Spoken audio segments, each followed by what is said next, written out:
A very good evening and welcome to the Bendat Basketball Centre, WNBL fans. The grand final rematch this evening, round 9 of the 2016-17 season. The Perth Lynx hosting the Townsville Fire. They've met twice already this season, splitting at one apiece, both in the far north of Queensland. Finally back on their home floor tonight, the Perth Lynx. After a 4-point win last week, Nick Lackovic joins me as our co-commentator this evening. Nick, it's going to be an exciting matchup. It certainly will, Matt. It'll be interesting and intriguing to see how both teams make the necessary adjustments after only having played last weekend against each other. The Lynx coming out on top in that outcome. Tonight, some real critical matchups. None more important for the Perth Lynx than the interior target of the well-credentialed Susie Batkovic. Yep. She's their post-target, their leading scorer, their leading rebounder. The matchup between her and Hamblin in the starting five will be intriguing to watch. And then you've got Standish versus Mijovic. So two similar players. Standish, a stretch four, an excellent shooter from the perimeter. Mijovic, she's in the top three in three-point field goal makes. The front court battle at the early stages in this game will be a great one to watch. The Perth Lynx in that 4-point victory just last Friday did an outstanding job of limiting the impact of Susie Batkovic. They certainly did. They had her well down on her season average. She was able to get 12 points, but her shooting percentage, her efficiency was well down. And that was because the ability that Perth Lynx have, and one of their strengths, is to apply pressure for the full 40 minutes. They'll be rotating Hamblin, Mijovic, Burton onto a Batkovic and try to make life as difficult as possible for her. And they know that that's a key ingredient to be able to pull away to make sure that they're effective once again here on their home floor. On the other side of the coin, the Townsville Fire are going to have their hands full with one of the informed players of the competition in Sammy Whitcomb. Oh, none bigger and better than Sammy Whitcomb. And I've said it time and time again, week in and week out, she's simply the benchmark of the WNBL. She's the Rolls Royce running around. She leads the league in scoring. She's in the elite competition at three-point shooting as well. So she's number one from the perimeter. That ability right there to be able to contain the Lynx in the backcourt would be critical for the Fire if they have any chance of winning at the Bendat Centre. Well, let's welcome for the first time this evening our third part of the commentary team, Mark Cometti, our sideline reporter. Mark? Yeah, thanks, Matt. Tonight marks the first time Townsville has been back to Perth since clinching the title here back last season. Not a night I'm sure many of the Lynx players have forgotten. Also, this is the second time, as you mentioned, these two teams have met in a week, so look for it to get a little bit chippy here tonight. Back to you, boys.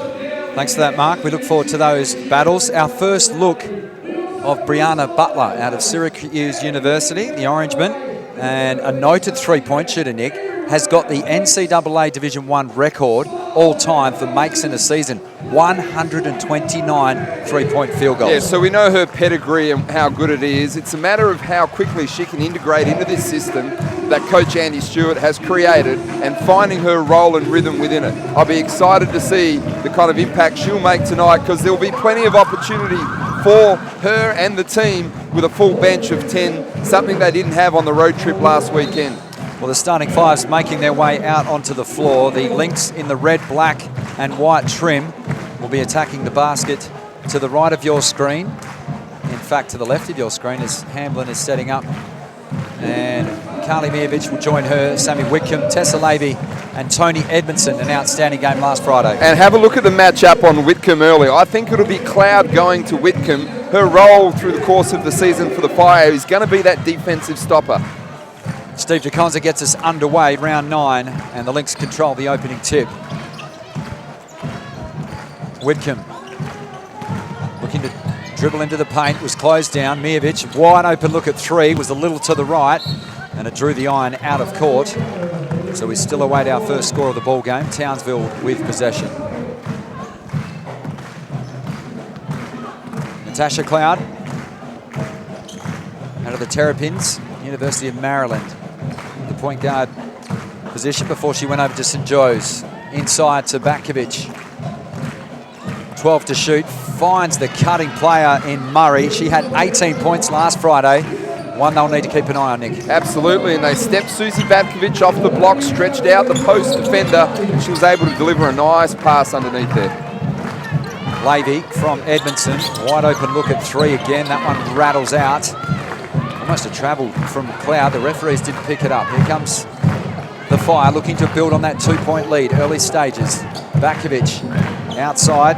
That's Cox. Had it blocked by Ruth Hamblin. Third in the league in shot blocks, showing her pedigree there. And what about the versatility of the leading shot blocker in the WNBL, being able to step out and guard the smaller guard for the Fire in Cox and block and contest that shot? Travelled exactly 1 minute in this opening term. The third chapter of the grand final from last season. This is Wickham. Off the on-ball screen from Mijovic. Looking to penetrate past Murray. Gets to the elbow extended. Good defence from Townsville. In fact, there's a foul as they look to double her off the on-ball screen. And the first one of the afternoon will be called on Michaela Cox. And you can see early they're switching all on-ball pick and rolls with Sammy Whitcomb, making sure they try to contain her dribble as much as possible. Wickham, wide open look, and that is long again. They're 0 for 3 in the early stages here at the Lynx. Deficit still just 2 points. Cloud backs it out, looks for the seal down low from Bakovic. Savvy move, nice seal, an entry pass leads to another 2, and the Fire have the biggest lead of the ball game. Hamblin's going to have to react and recover quickly, not try to gamble on any post feeds into Bakovic. She's so well at positioning and finishing. Mijovic, interesting runner from the elbow. No dice again, zip for 4. Haven't glad wrapped that rim, have they, Nick? Might have to check that soon. Wide open look from downtown, and it is knocked down Michaela Cox. 7 points, plays no score. The Lynx have had clean looks, the ball not dropping through the twine in the early stages. Edmondson guarded by Standish, outside to Hamblin, and that's better execution. The Canadian Hammer splashes it from just beyond the foul line. An area of the game she's improved vastly in, be able to step out and knock down that 10 to 12 foot jump shot. Bakovic loses the handle over the baseline, a turnover. And you'll find if something breaks down for Townsville, they quite often move into a wing on ball with Susie Bakovic. In that situation, lucky for the Lynx to be able to recover the ball off that miss handle by Bakovic. Edmondson assesses her options.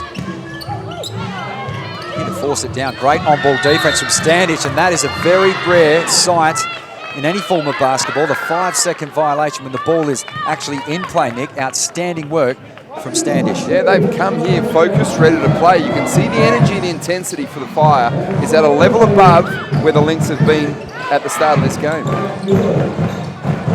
Michaela Cox drives left, fall-away jumper over the outstretched arm of Mijovic, rimmed out. Here comes Levy, looking to push the tempo.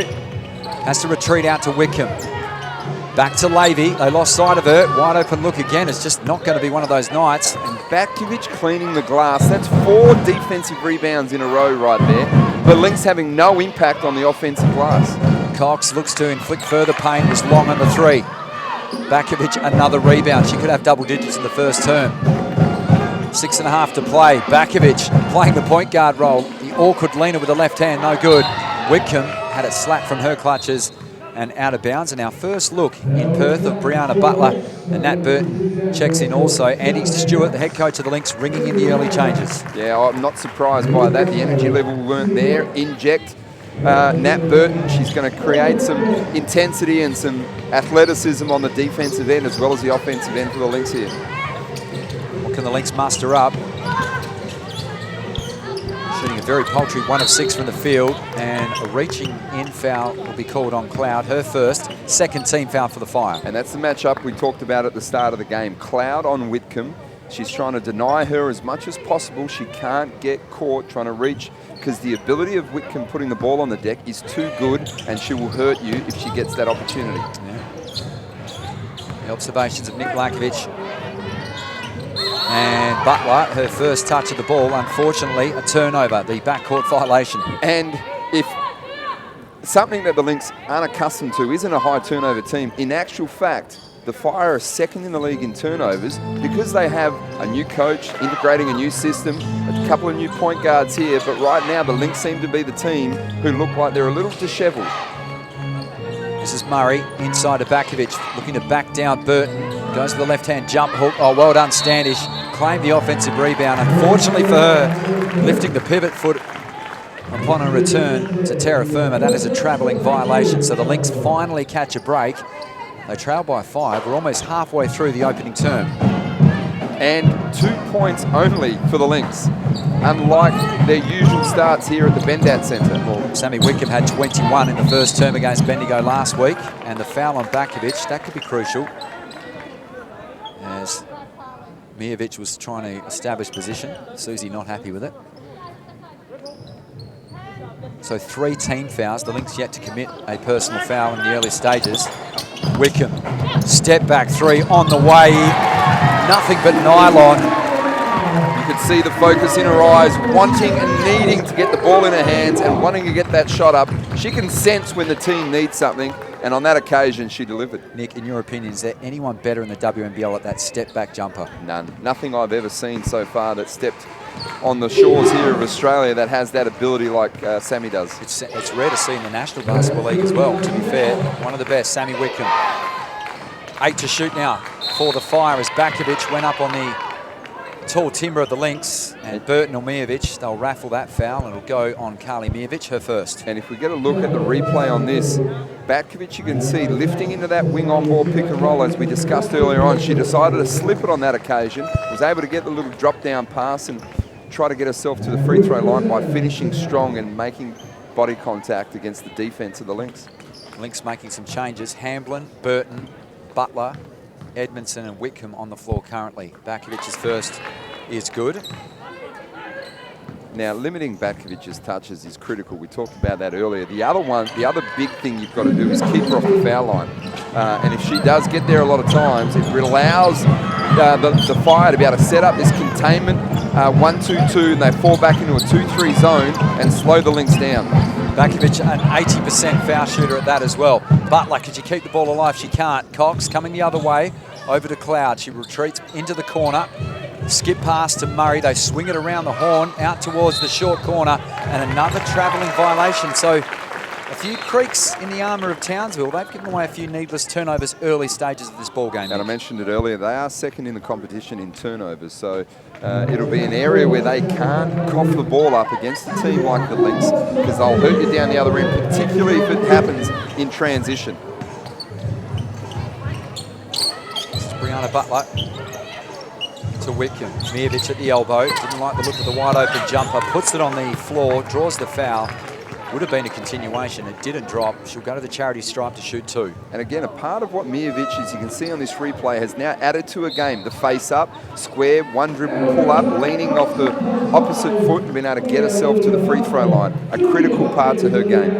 Our first time out of the ball game. 4:52 remains in this opening term. It's been the Fire all in the early stages as we cross into the head coach of the Lynx, Andy Stewart.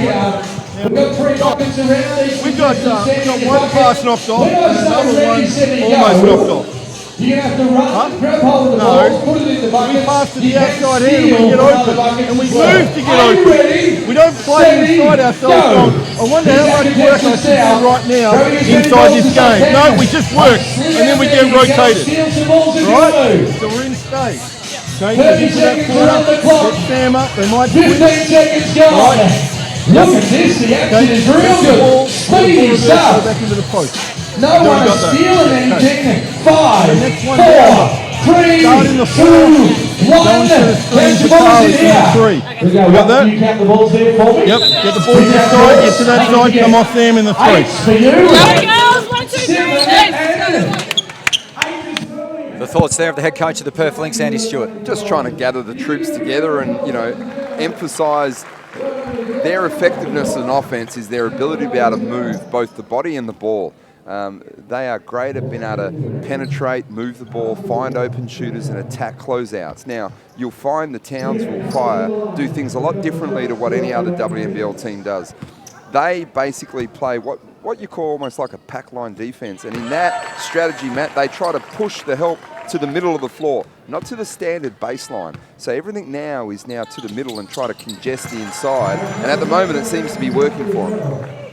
Let's see if those 2 free throws from Mijovic will light a spark underneath the Perth Lynx. They trail by 2. We're more than halfway through this first term. Matt Cecins, Nick Lackovic and Mark Cometti joining you, and the Lynx get the steal on defense. Coming the other way, Mijovic blows past Standish to the basket and fouled heavily.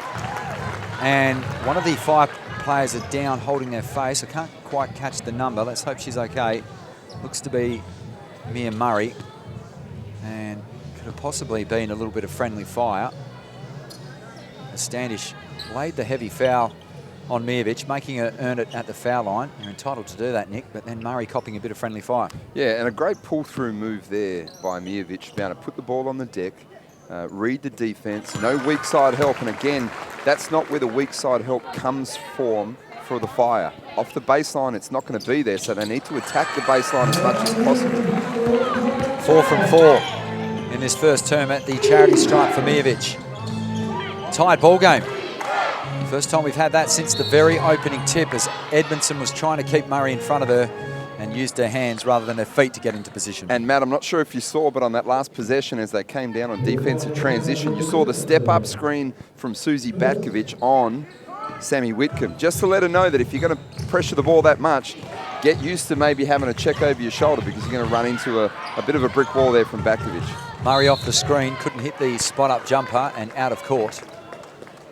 The Lynx have not led through almost 6 minutes of this opening term.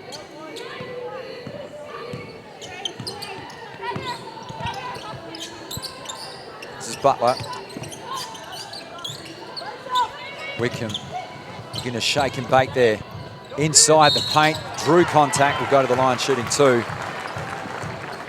I don't know if Coach Stewart would still be very happy with that set. There seems to be, as you can see, a lot of standing, and then Whitcomb having to create a lot for herself off this. And while she has that ability time and time again, they want to be shifting the Fire around and making them have to move and attack the closeout. So a great move there by Whitcomb, and allowing herself to be able to get to the foul line for the Lynx. Hamblin checks back in for Burton as Whitcomb knocks down the first. Isn't it amazing? We've seen the whole rotation of the bigs for Lynx be in and out already twice. Hamblin, Burton and Mijovic have both all seen time on the bench and come back in. Well, there's no issue putting the ball through the hoop from the foul line, Nick. The Lynx 6 of 6, however from the field, just a paltry 2 of 7. The Lynx have their first lead of the ball game. Slender 2-point lead inside 4 minutes. This is Cloud.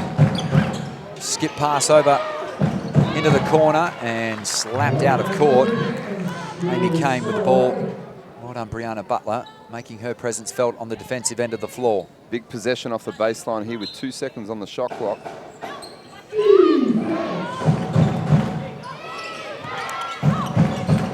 Kane looks for options. Batkovic, wide open look, was long. High rebound, and Mijovic just running out of tarmac, trying to walk the tightrope, stepped out of the floor as Michaela Cox returns. Cloud makes her way off the floor. Batkovic leading the scoring in the early stages for Townsville, 4 points. Whitcomb has 5 and leads the Lynx, and a game-high scorer. Lynx dodge a bullet there. Here comes Lavey pushing the tempo.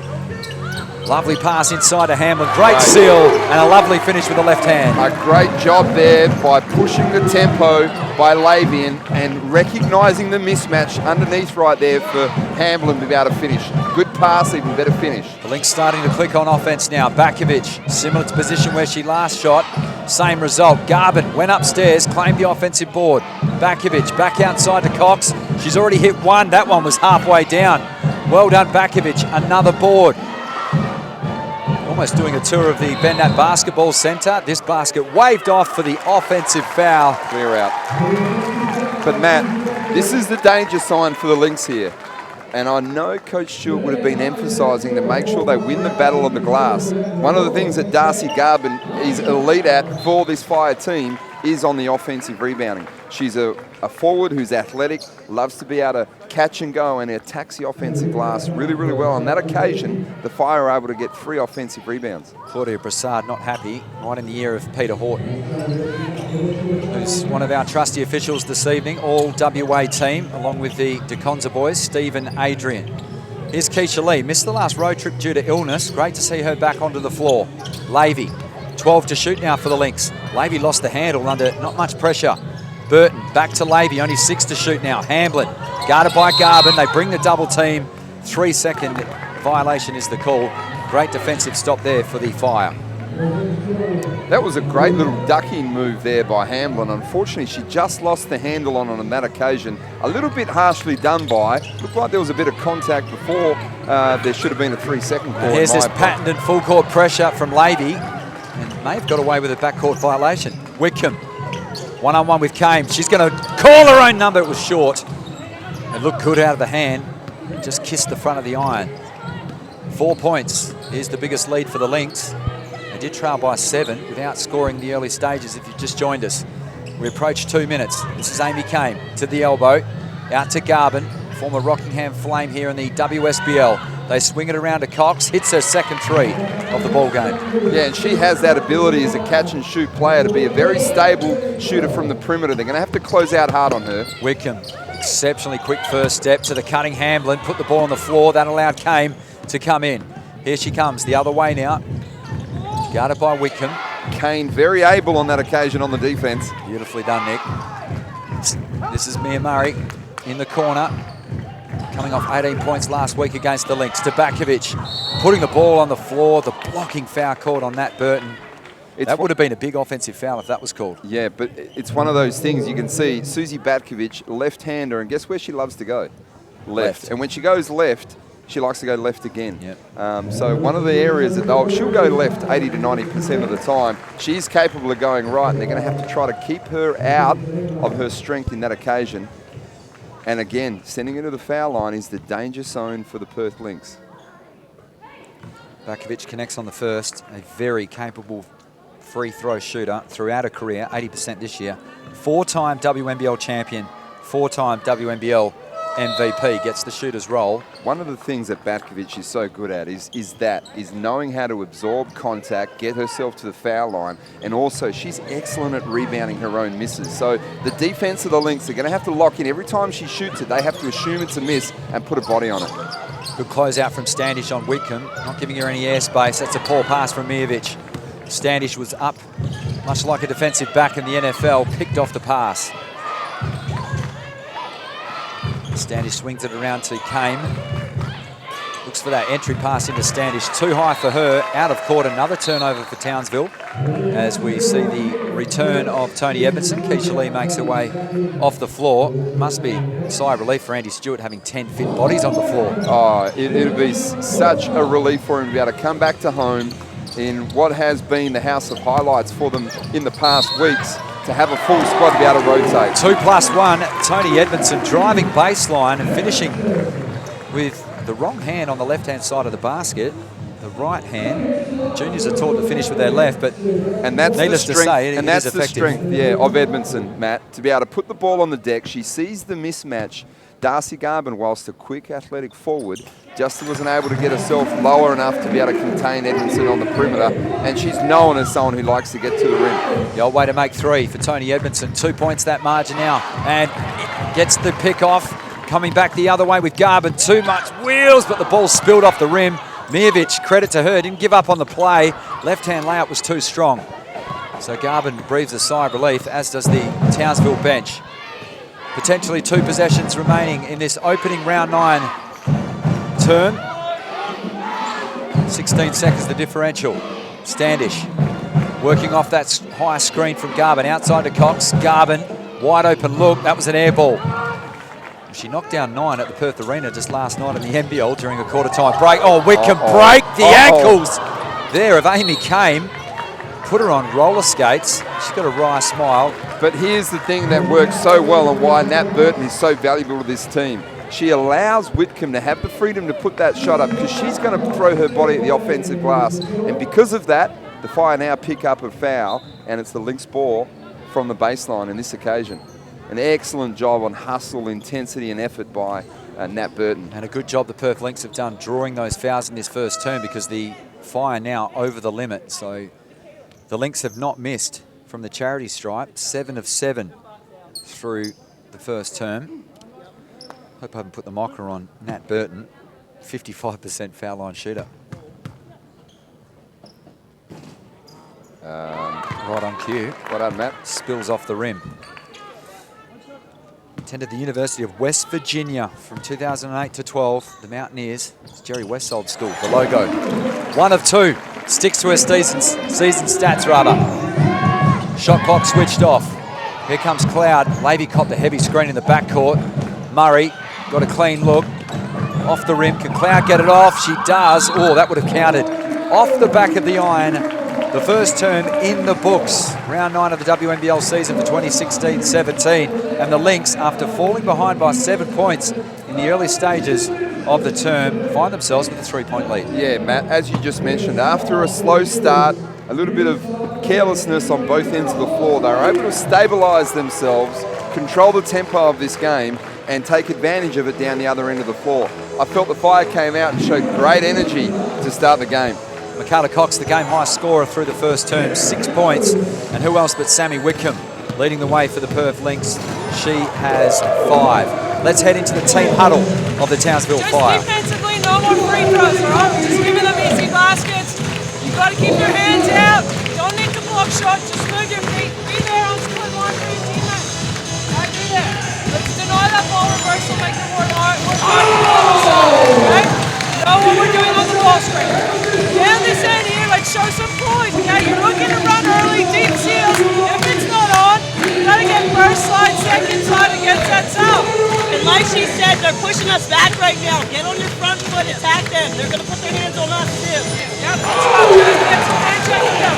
We need 4 people crashing the boards every time, okay? Every time. Fire on 3, 1, 2, 3. Fire. No more fail shots. Stop on the board. That was the thoughts of the head coach of the Townsville Fire, Claudia Broussard.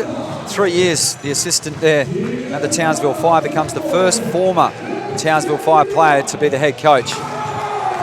Your take, Nick Lackovic. Matt, I can tell you I'm really impressed with the energy and the focus that's come out of that timeout. Claudia emphasising and pleading with the team to continue to attack the Lynx, apply pressure as much as possible, put bodies on them like they're putting bodies on the Fire, and attack them on the glass. One of the strengths for them is that ability to be able to try to make sure they pressure them and create more opportunities by sending bodies to the offensive glass. Batkovic, Garvin, they're very good at for the Townsville Fire. Nick, an ugly game for the perimeter thus far. The Lynx just 1 of 6 behind the long line, and conversely, the Townsville Fire 2 of 7. Let's see if both teams can rectify that as we start the second term. Possession arrow is with the visitors. They trail by 3. Whitcomb, Egbenson, Hamblin, Mijovic, and Brianna Butler on her home debut on the floor for the team in red. This is Cloud, 10 to shoot now. Batkovic from downtown, in and out. It was halfway down. Mijovic got a piece of it into the hands of Hamblin. Batkovic generally very good from about 3 feet inside the 3-point line. Once she steps outside there, it drops considerably. Whitcomb off the dribble handoff, inside the paint. Great pass inside to Hamblin. Unfortunately, too many steps on the layup, a travelling violation. Good attacking move there by Whitcomb. Been able to blow past her defender, attack, get 2 feet in the paint, and create a numbers advantage here. Nice little dump off pass, footwork incorrect there by Hamblin, unfortunately, on that occasion. Townsville look to bite into this lead. Murray from downtown, hit the front of the iron. Mijovic making her impact felt now on the defensive glass. They can't give up open looks to Murray or Standish. Murray shoots it at 40% from the 3-point line, Matt. They're going to have to carry a hand at all times on her. Fire do well there. That was Palvas getting up, jamming that entry pass into the low block. Just 10 seconds to shoot for the Lynx. They lead by 3. This is Mijovic, 1 out with Murray, looks to back her down, goes to the step back, fall away. Had a bit of Dirk Nowitzki about it, Nick. You just beat me to it. I love the 1-foot step back, moving away from the defense and creating a bit of separation. A nice finish by Mijovic. Now, there's no love lost between those two teams, Nick. We've seen the bodies fly and the hard foul, something you'd see mainly in playoff basketball, but we like this kind of intensity. Well, Matt, you've got to remember, these two played off last year in a grand final. So, you know, Perth have got some hunger and something to prove there to want to come back and let them know that they are now the elite team in the competition. And the Fire have had an indifferent start this year after winning the championship. They've won a couple of close games, and it's been off the back of what Susie Batkovic has been able to do down the stretch, and now they're trying to regain some ascendancy midway through this year. Standish had 24 points last Friday, goes 2 of 2. Out of the University of Gonzaga, and the Bulldogs. She's a 93% free throw shooter, so keeping her off the foul line as well as Batkovic is critical for the Lynx. Butler swings it around to Whitcomb. Edmondson with a little eyebrow fake. Out to Butler. Her first look from downtown was right out of the hand. A bit of a knuckleball and was unsuccessful. This is Murray. Out to Cloud. 14 on the shot clock now as Batkovic looks to establish position on Hamblin. Goes to the spin move to Standish. Back to Cloud. Only 7 to shoot for the visitors. Looks with a mismatch. Has to go with a step back contested look. Great set of defense there by the Perth Lynx. That's the shot you want the Fire to take. Shot clock in single figures, having a crowd off the bounce, and for Cloud, that's not one of her strengths. Hamblin, long range jumper, unsuccessful. Well done, Edmondson. Cleaner look this time for Butler. Same result, off to the right. Here comes Cloud going the other way. Garvin had a position underneath the basket, and the easy layup for Mia Murray. That could have almost been an offensive foul on Garvin on the seal. Did you see the rebound by Batkovic? Yep. Batkovic outlets it to Cloud and yells at her to push the ball, and she could see her lips say go. Creates the easy transition bucket. In this game, when it's so tight, that's a valuable 2 points. In fact, it wasn't Garvin. She's sitting on the bench. That would have been impressive to have got a foot in the paint there. It was Batkovic. Finally, the Lynx get something going from the perimeter. Through the agency of Edmondson, a little step back. That was a beautiful move. Back out to 4 points, that margin. Cloud let it go through to Palvast. Back in the hands of Cloud, 10 to shoot. Inside, Standish, cop heavy contact from Hamblin. Will go to the line to shoot another 2. And as Nick said earlier in the call, a 93% foul line shooter. Yeah, a dangerous player to send to the foul line, not only for the fact that you know it's going to be effectively a guaranteed 2 points, but then it allows the Fire to set up their defense in a 3-quarter 1-2-2 containment kind of trap, which will fall back into a 2-3 zone, and they've had some success against it so far, so far in this game. It slows the tempo down for the Lynx. It stops them from being able to get out in the open floor and allows the Fire to set up their half-court defense here.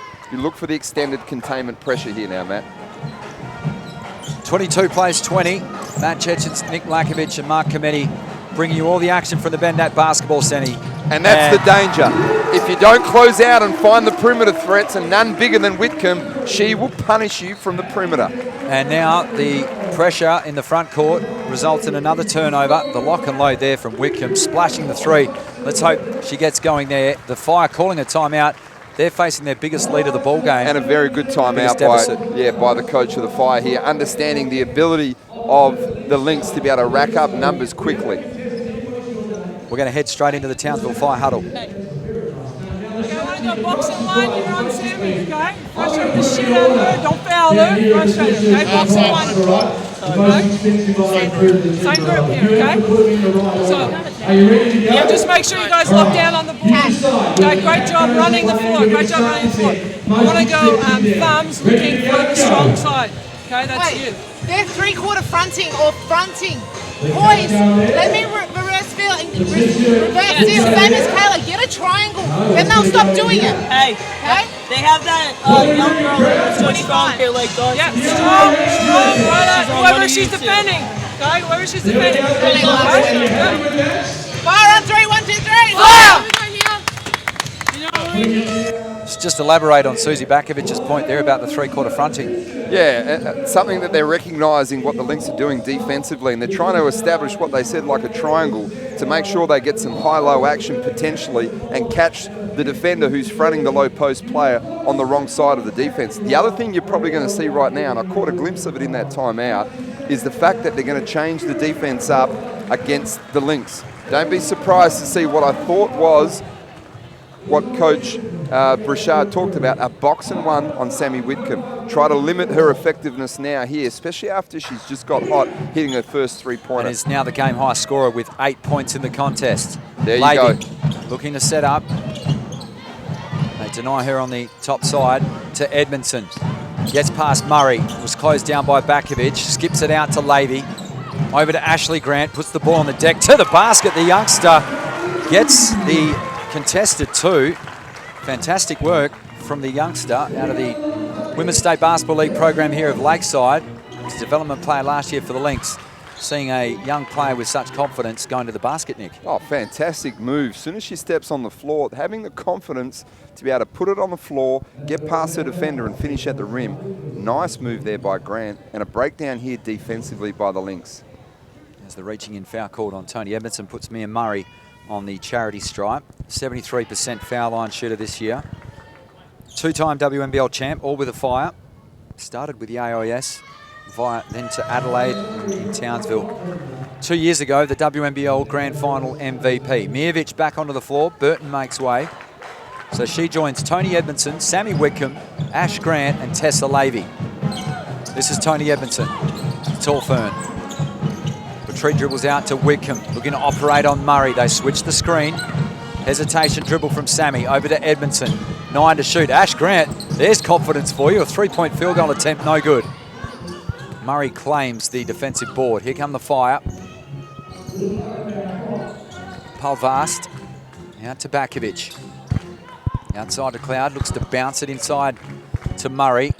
Under the watchful eye there of Edmondson. That's a nice looking jump shot from Kayla Standish. And that's the strength of Standish. She loves the face up, 12 to 15 feet, even from the three-point line. The catch and shoot there, they're going to have to make her put it on the floor at all times. Edmondson along the baseline. He's got a mismatch now off the bounce. Elects not to use it to Miovic. She's got the height mismatch on Murray. Elects to just pull the trigger over her, in and out. Bakovic claims her 8th rebound of the contest. Murray, well, that was a poor closeout from Miovic. She got there and then elected not really to put any heat on the ball and gets bitten. And Murray's an excellent rhythm jump shooter. Very quick and efficient in getting it off.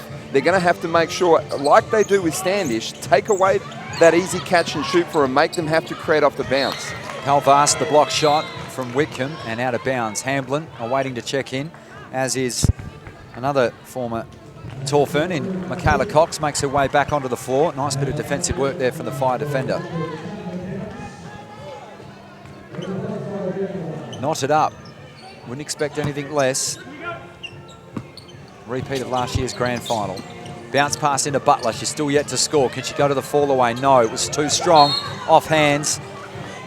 And off the tall Canadian out of court. And that'll be the Fire's ball. A chance for them to retake the lead after being on the back foot in the early stage of this second term. Butler still just trying to find her feet and her rhythm in this game. Hopefully it doesn't take too long for her to get established for the Lynx. This is Cloud in the corner. Lynx look to be in a match-up zone at the moment. Allows another wide open three. Well done, Bakovic. The putback, cleaning up the offensive glass. She's one of the best in the competition. And a strength of hers is just putting her body in a position to catch that off the rim there. And you can't allow her to get any extra touches. Great job by the Fire and Bakovic. Miovic, that pass very high for Hamblin. Fumbles it again out of court. So the Lynx starting to miss fire on offense, and right on cue, head coach Andy Stewart calls the timeout. 4:01 remains. In fact, 4:07 remains in this second term. The Fire regain this lead. It's been an arm wrestle throughout this round 9 fixture. Let's head in to the team huddle of the Perth Lynx. You're around the middle. You're a full back. No, you're up on the ball. Okay. You're around the middle, okay? You're full back. You're up, okay? Get a pass in, go and double it. Run towards the defense, not the offense. Run to the defense and trap that. You got that? Okay, hey, let's see if we can pick off a pass and rush it. Hey, and then we're back into a 2-3, you're down low. All right? He's already got it. Yep, yes? Okay, come on, let's be sharp. Hey guys, Murray's a shooter. You got to get to Murray and make her a dribbler. Go.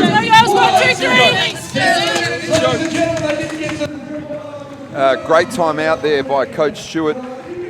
We saw the timeout earlier in this quarter by the Fire when it was a 25-20 lead. The Fire have now gone on a 9-2 run, and Stewart has just calmed the girls down, trying to create something off the back of their defense right now and take a little bit of pressure off their half-court offense. Look for an early trap on the first catch. You also mentioned Mia Murray being a shooter. She's now the game high scorer, 9 points. Kayla Standish looks for support in Cox. They lead by 2. Cloud. Shot clock winds down to single figures. Standish flashes to the foul line, out to Murray. This is Bakovic. Skip pass back to Cloud. They kick it over to Cox. 3 in and out. And Mijovic, another rebound. Here comes Levy. Elects to just pull up the reins of this offense for the Lynx. This is Butler. She's still yet to score. To the basket. That may get her going. Kissing it off the window. Nice move.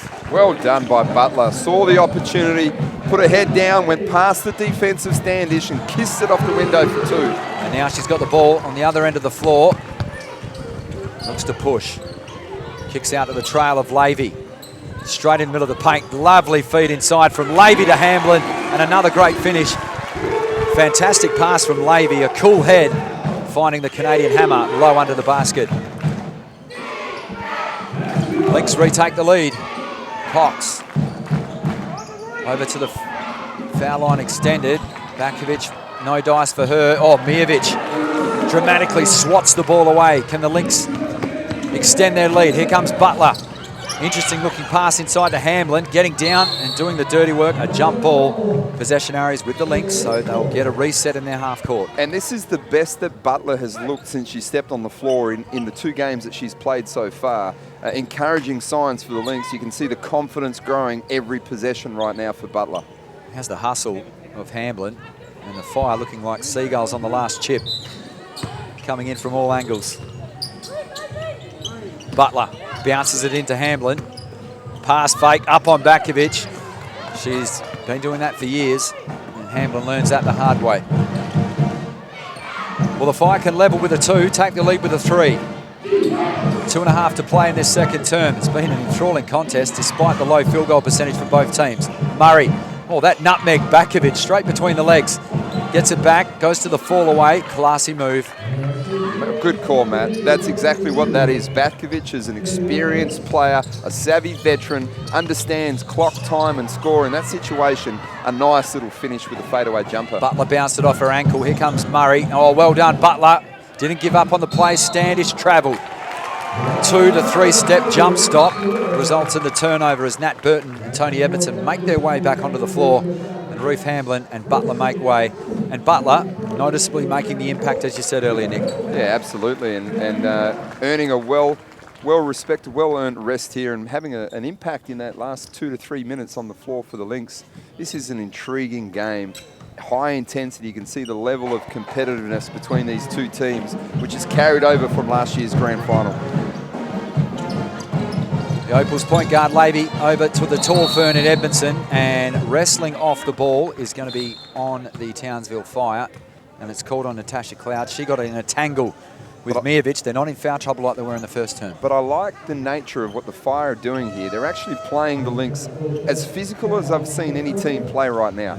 Cloud has 3 personal fouls, so a bit of an unnecessary foul off the ball will result in her having a breather well and truly into the halftime break. And the constant change up from the defense from the Fire is really, really good. It keeps the Lynx having a guess every time what they're in, whilst it doesn't stop them running their natural plays, but just giving them different looks constantly. Wickham out to Levy, dials it in. Beautiful find from Wickham, and the lock and load from Tessa Levy. 3 points to margin. Bakovic, the high-low action with Standish. I'll tell you what, the ball was only just into the palms of Bakovic before she fired that entry pass in. Great execution will result in 2. Have a look at this, Nick. Barely into the hands for a second, and pinpointing the pass amongst 3 red jerseys. And that's the triangle that Coach Brashard was talking about, the high-low action right there. But the Lynx will be disappointed with their coverage on that defensive set, allowing Bakovic the time to be able to make that pass down low to Standish right there, and not recovering and compacting the paint right there and limiting that high-low action. Kayla Standish from Ellensburg, Washington, up in the northwest.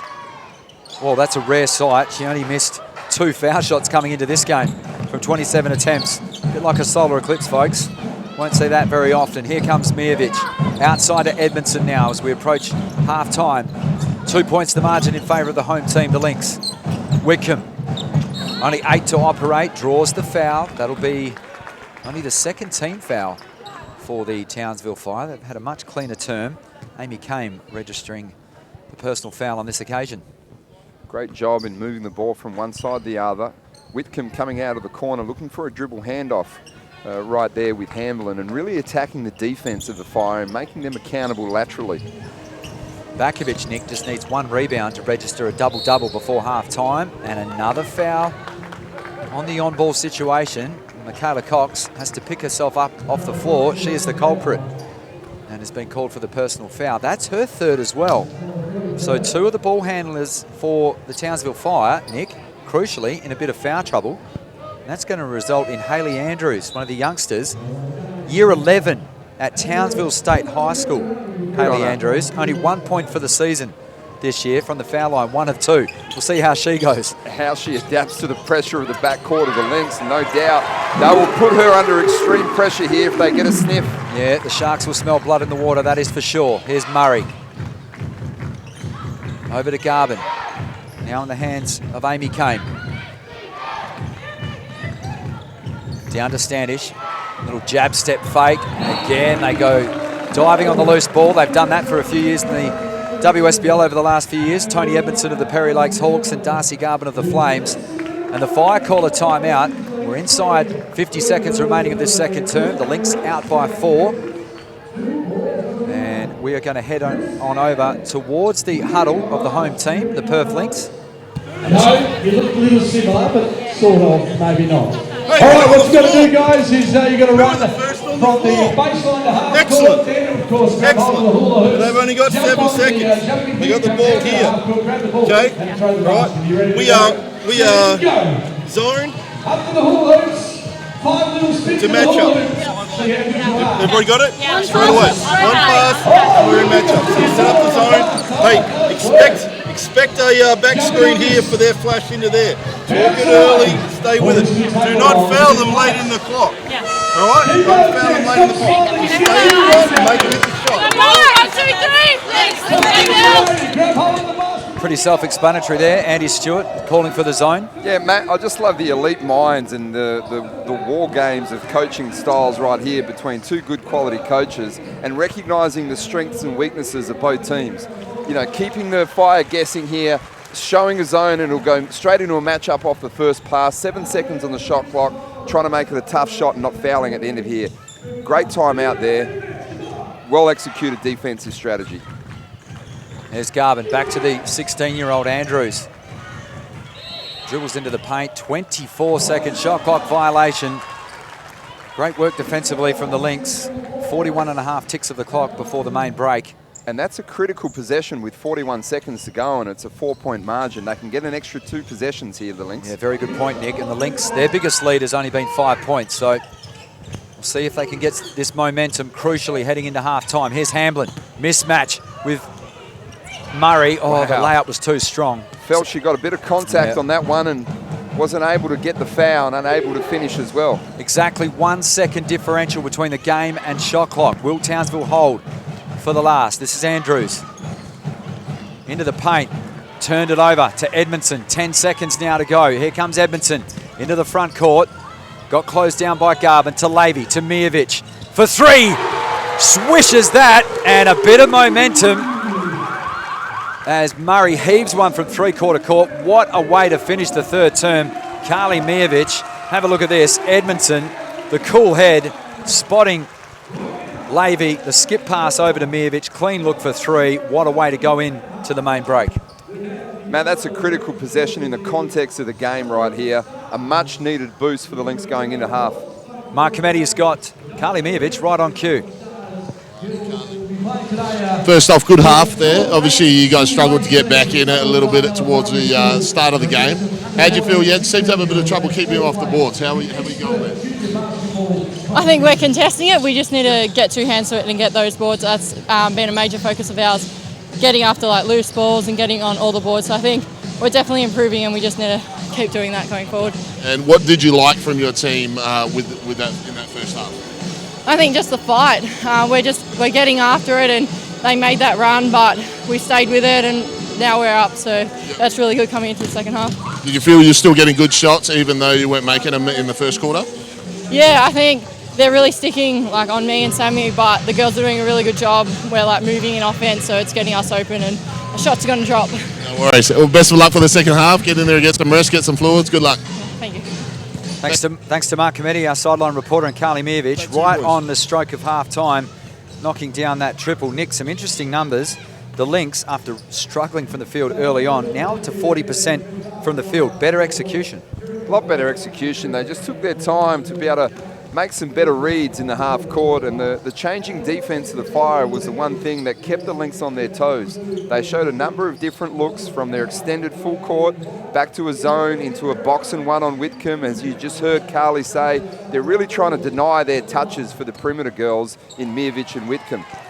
Having a look at some of the other numbers here at half-time, Nick Lackovic, game-high scorer Susie Bakovic, 10 points, 9 rebounds in the first half. Yeah, and she's the key for the Townsville Fire. She leads them in scoring at 18.5 points per game, just under 9 rebounds per game. She's already at that level from the rebounding count. Coach Stewart won't be happy with her getting that kind of coverage or lack of coverage on the defensive end, especially should I say on the offensive glass. Limiting her on the offensive glass and keeping her off the foul line, as we've emphasised it already today, is a key component for the Lynx to come away with a win here. Townsville +7 in the rebound count. Yeah, and they were +7 at quarter time as well. So the Lynx didn't make any ground, should I say, in the second quarter either on that area of the floor. Some of the other numbers for you at halftime, if you're watching us at home, the Lynx +4 in the points in the paint.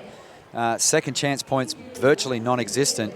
The big number for me, Nick Lackovic, at halftime is 20 of the 39 Perth Lynx points have come from Townsville turnovers. The Fire can only have turned 2 points from the 9 turnovers of the Lynx. That's a key part to the stat line. Well, Matt, I talked about at the start of this coverage that the Fire are second in the league in turnovers, and a part of that has been integrating that new system that they're running with a new coach, 2 new point guards, and a little bit of uncertainty here. And you've got to remember, the Lynx are an elite team in ball pressure. They're all about disruption, getting up in the passing lanes. You'll hear Coach Stewart through the course of the game and in timeouts encouraging the girls to go for a steal, trap on a first inbounds. They did a really good job, and down the stretch with a young point guard who came in because of foul trouble, she had 2 turnovers in a limited minutes here, which didn't help the cause of the Fire. And Nick, you beat me to the punch. I was going to make the point about the foul trouble because the Fire have some concerns at the main change, because Natasha Cloud, their primary ball handler, and also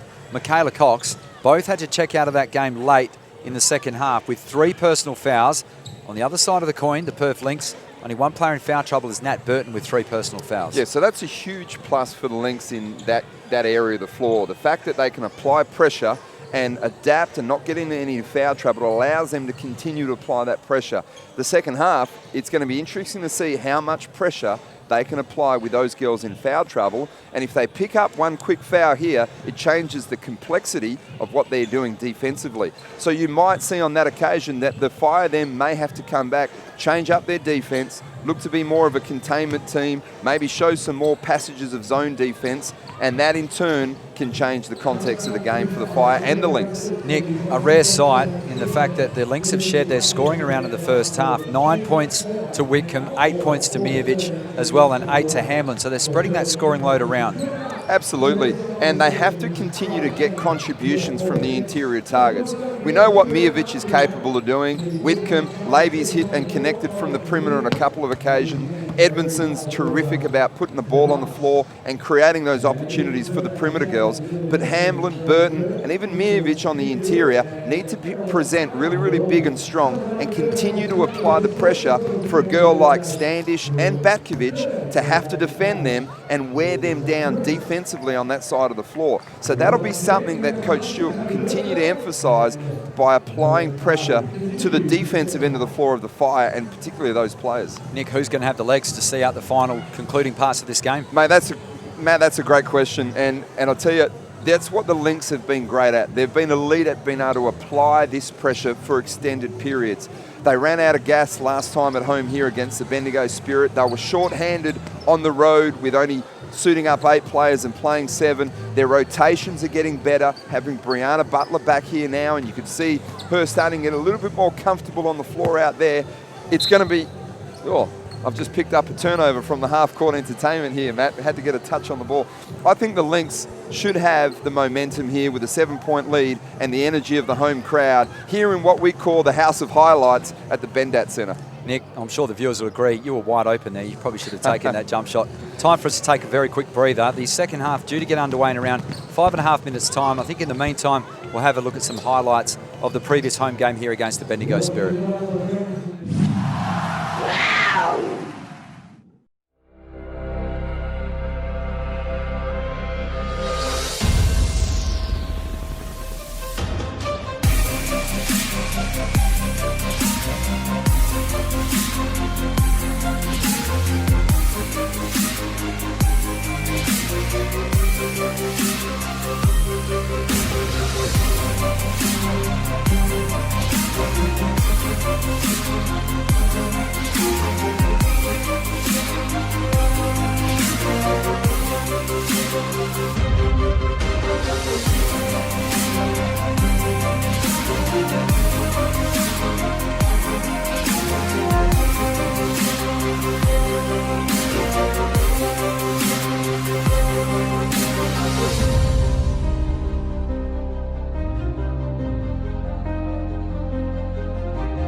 Mattia.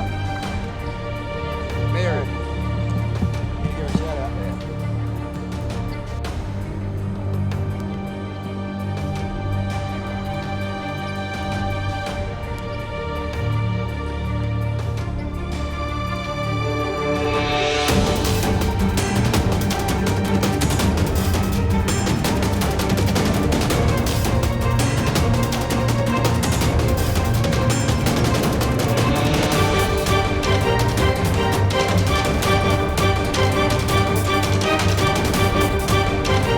Closing stages of the halftime warm-ups. The Lynx with their noses in front. 7 points at halftime, 39-32.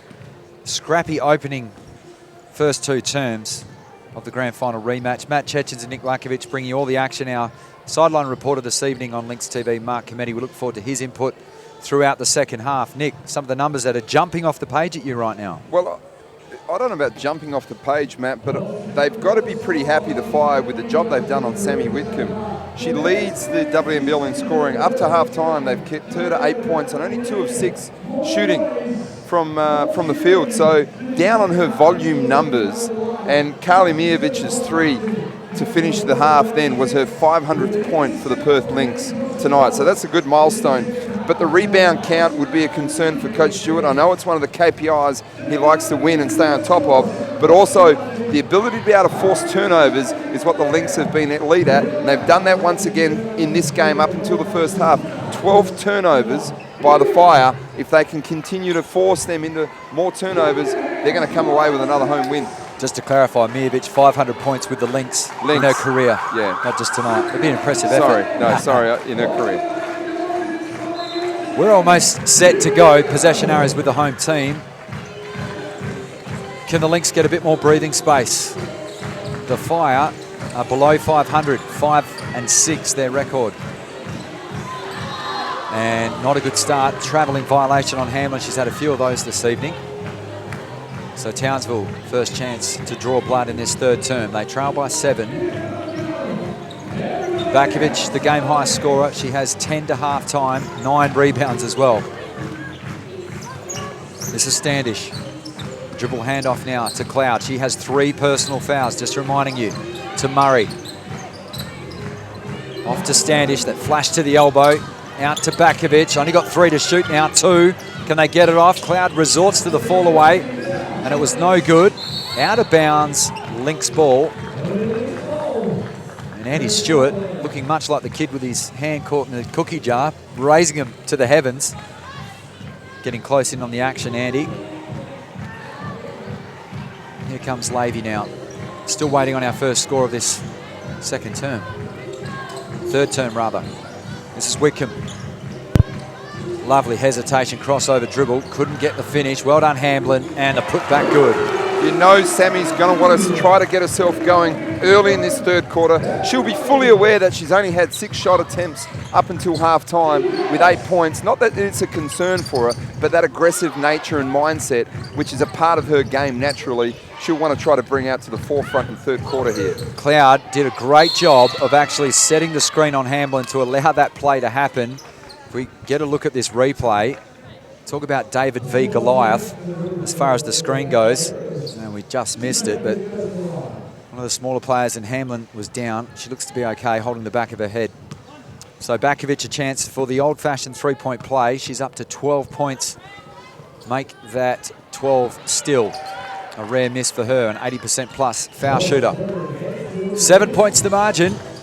Thanks for joining us live on Lynx TV. Matt Cecins, Nick Lackovic, and Mark Cometti calling all the action. Here's Whitcomb. Oh, look to go between the on-ball screen defenders there and bounce the ball off her knee. That'll be a turnover.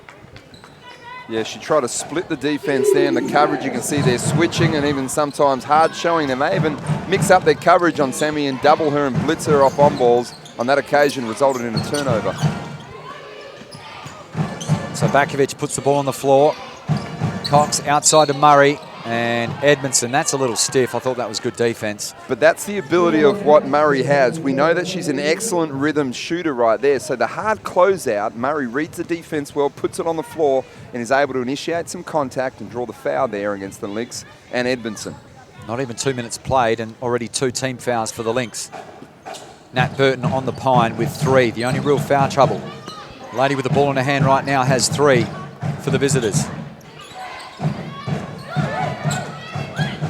Cox, clean look at 3 and makes the Lynx pay. Breakdown defensively off that switching defense right there from Tessa Lavey and Carly Mijevic. Left her wide open on that occasion, Matt. Handoff from Hamlin to Lavey. Long skip pass to a wide open Whitcomb. You knew the result. Halfway from that flight path of the ball into the hands of the hottest shooter in the WNBL. A breakdown defensively, even better skip pass there by Edmondson, recognising the airspace given to Whitcomb, and she gets daylight, Matt, that's going up and in. Murray bounces it into Bakovic. They bring the double from the weak side. Bakovic just spins her way in, looking for the three-point play. It wasn't forthcoming, but that, So again, crafty. is a classy move. So crafty. Just the ability to be able to recognise where the body contact is on the low block, bounce, back down and finish. Tess Levy leaves the three-pointer long to Whitcomb. So the 14-second shot clock reset. Whitcomb looking to operate on Cloud. Couple of crossovers between the legs. Outside to Edmondson. That was to the left of the bucket and out of court, off the Lynx, and Townsville will regain the possession. Nat Burton checks back in. She'll need to be careful on defense. And Brianna Butler, who ended the second term in great fashion, makes her way back onto the playing floor. And on cue, 6 minutes 40 into the third quarter, as they did in the first and second quarter, Coach Stewart makes the changes, keeps the team fresh and try to apply more defensive pressure. Lynx dodge a bullet because Murray was a lost assignment. Mijovic was asking a lot, trying to fire that ball the breadth of the floor, and Cloud just too hot to handle for Standish, off her fingertips and out of bounds. A couple of ugly possessions on both sides of the floor, one for the Lynx and then for the Fire here. Tempo and containing and limiting their turnovers is critical for both teams. This is Levy. Looks to penetrate into Burton. She loses the handle. Regathers. Whitcomb. Can she make the pay? You bet she can. Wow, what a bad breakdown there by Cox. Turning her head, doubling Nat Burton on the loose ball and leaves Whitcomb, even though she's 2 meters outside the three, and allows her to splash that one. Bakovic on the trail, off the glass, good for two. Delay of game warning on Bakovic. So Steve DeConza just notifies Claudia Brassard, the head coach there of the Fires. Michaela Cox checks out, and we see the return of Palvast. And you can see here, coach of the Fire there, barking the instructions at Cox about the recognition and the scout on Sammy Whitcomb and not turning your head and leaving her for a minute. That's why they play a box and one on her at times. Butler had a clean look at three. She just hasn't been able to dial it in from long range. She's looked better putting the ball on the deck this evening. Bakovic, another trail, almost a travel as well. High-low action, a thing of beauty. Bakovic again cleans up her own mess. The double-double in the bag now. Just padding her own stats there. Got the recognition out of the mismatch with Whitcomb down low. Was able to catch and finish. That's the strength to her game. Mijovic, the post up, faces up with a jump shot. No good. And a needless foul on Burton. She throws her head back in disgust. And she probably should, because that is a needless foul, her fourth. Only one more she'll need to check out permanently. And that allows the chance for Hamblin to come back, albeit in a quicker fashion than what she was probably hoping, to get a bit more of a breather, Nick. Yeah, and that's a danger sign for the Lynx, because Burton has to be able to apply a different kind of pressure to Batkovic, make her have to chase her and run her up and down the floor, and give her a different look defensively. That limits that opportunity now for the Lynx. Standish. Cloud's open in the corner. Bakovic going again to the Beyonce, Nick, to the left and drawing the foul. Susie is so smart, and now recognising she has a slightly slower defender on her and Hamblin out here. She knows that Hamblin recognises that Batkovic can shoot it within 2 to 3 metres inside the three-point line. She closes out hard, and Susie puts it on the deck and is able to initiate some contact, get herself to the foul line once again. In replay, going to the left again. And now without Burton out there on the floor, and we probably won't see her for the rest of the third quarter, she will only get an opportunity in the fourth. Mijovic is going to have to step up and maybe have a look at that. And the other side of the coin, they're more than likely going to have to change up their defenses. There could be some extended periods of some zone. We're going into the Fire team huddle.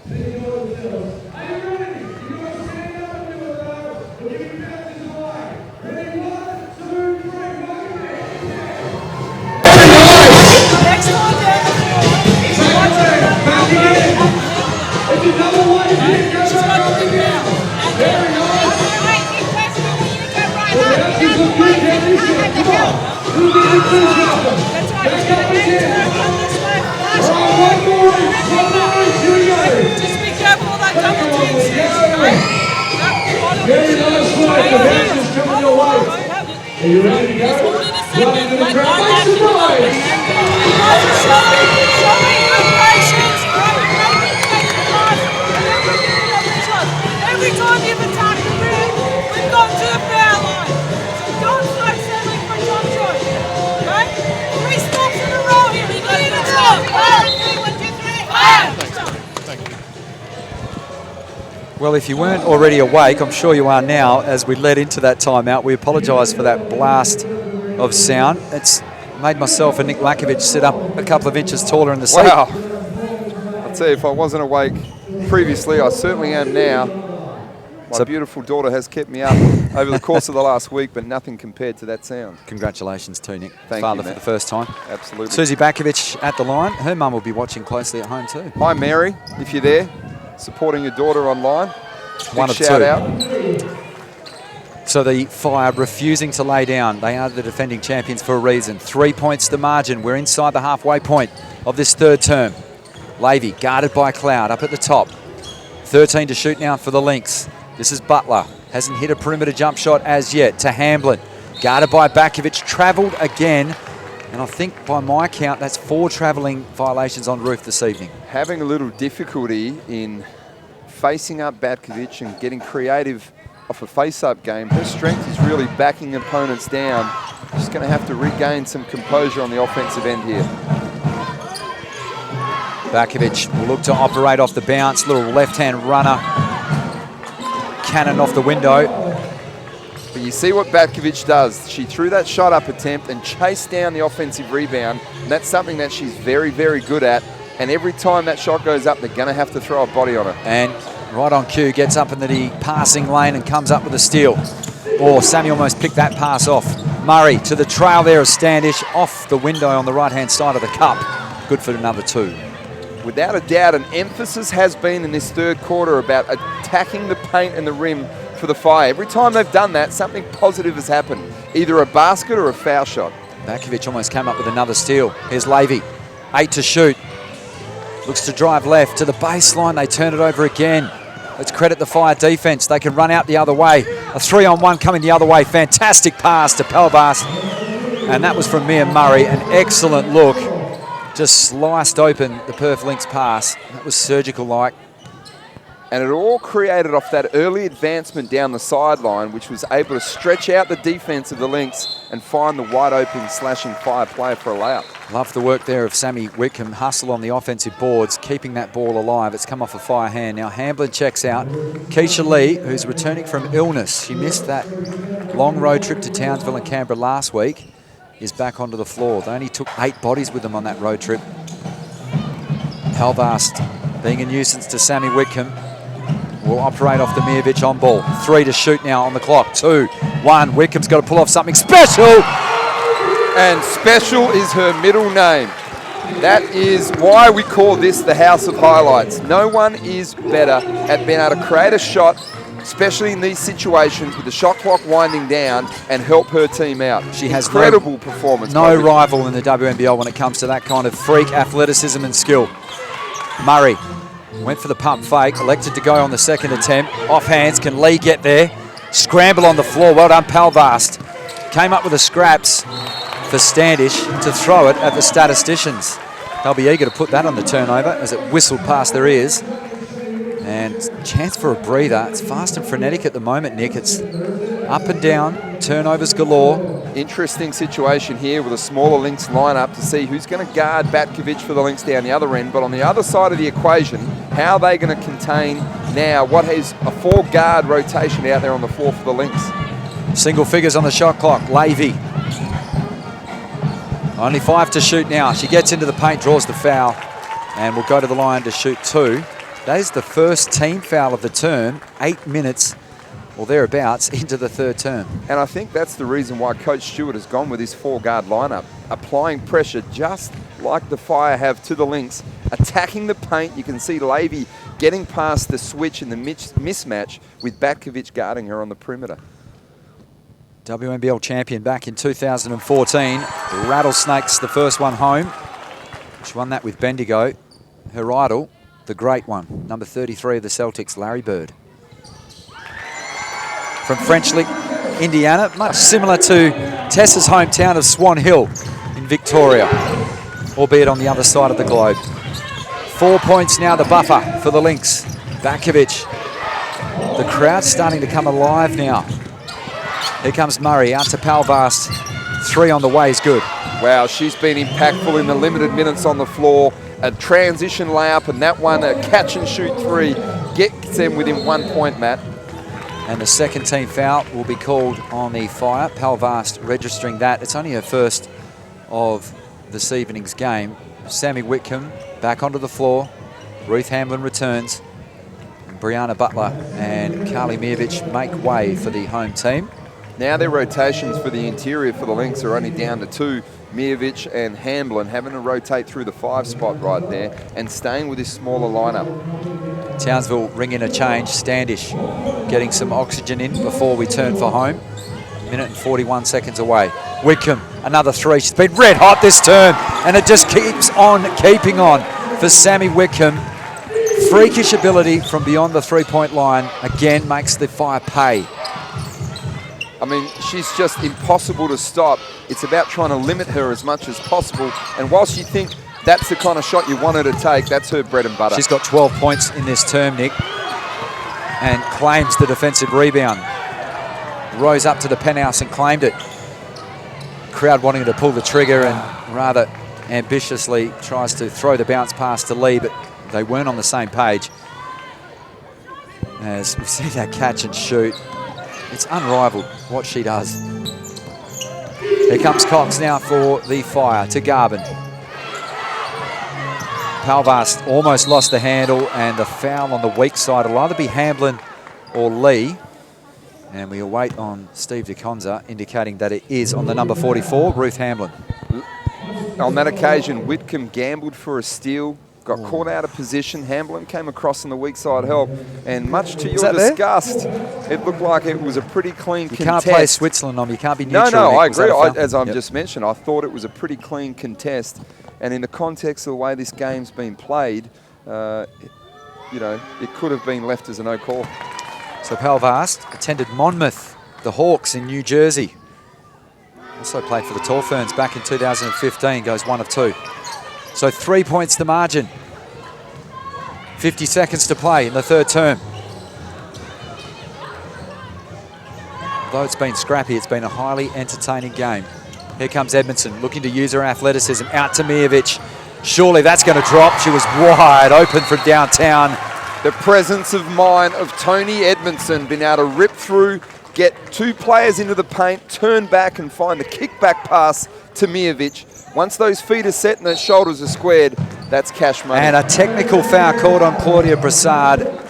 And too much lip given to Stephen DeConza, who indicates the technical foul. And what a time to give away one, Nick, as a head coach. Your team's trailing by 6, approaching the home turn of the third term quarter break.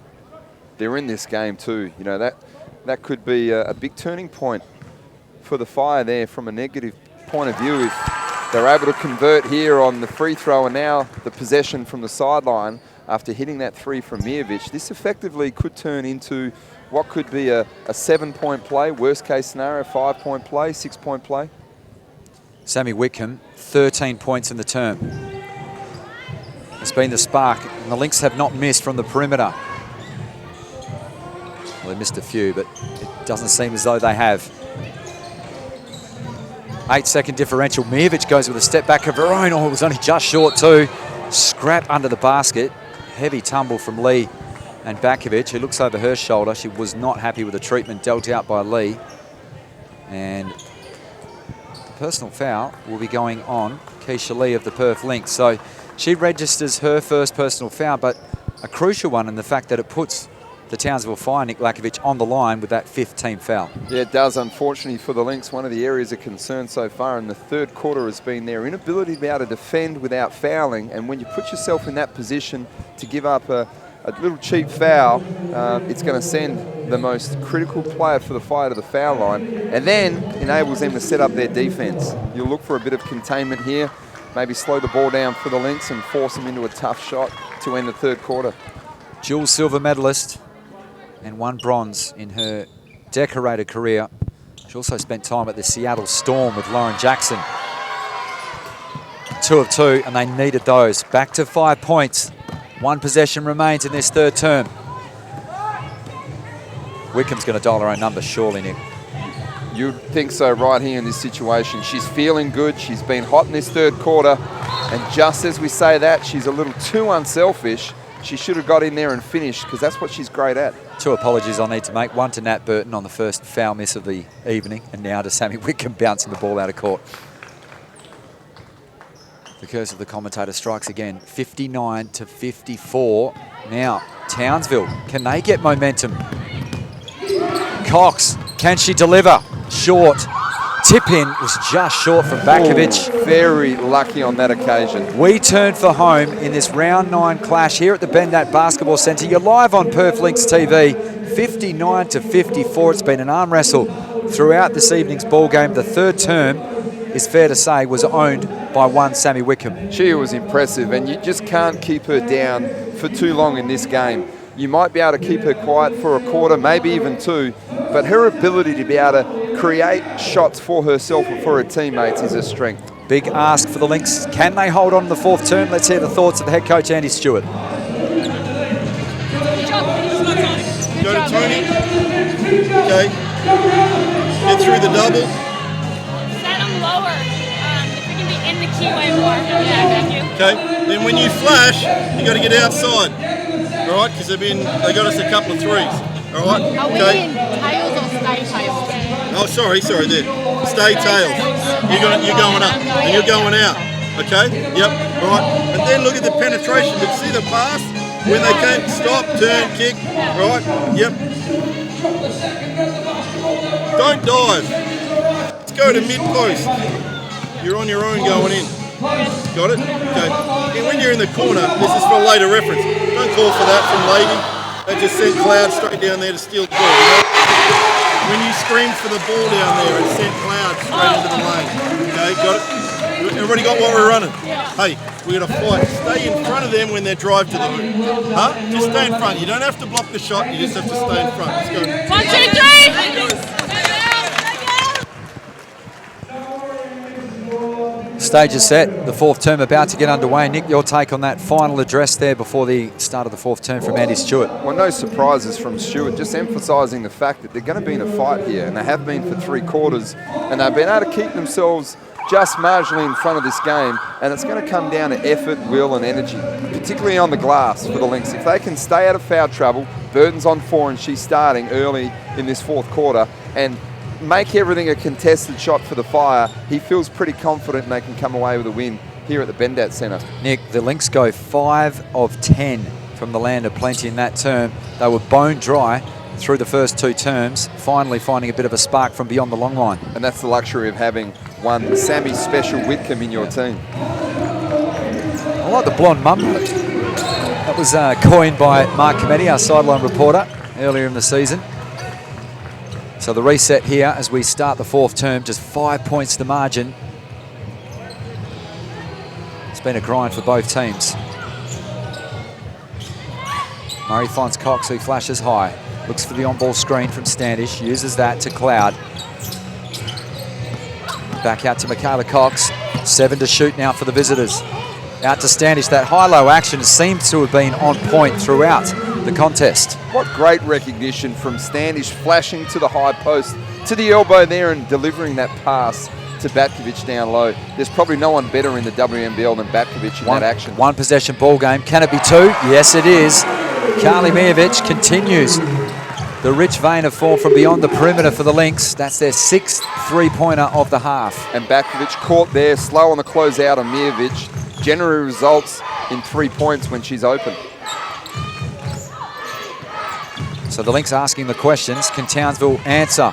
They get one early from Murray. Nice little step through off the glass.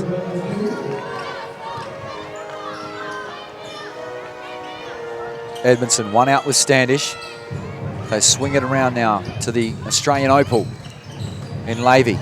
Looks to penetrate again, just drops her head, couldn't finish. Well done, Burton, kept it alive. Only briefly, right into the mitts of Kayla Standish. Here comes Michaela Cox to Murray. 4 points is that margin.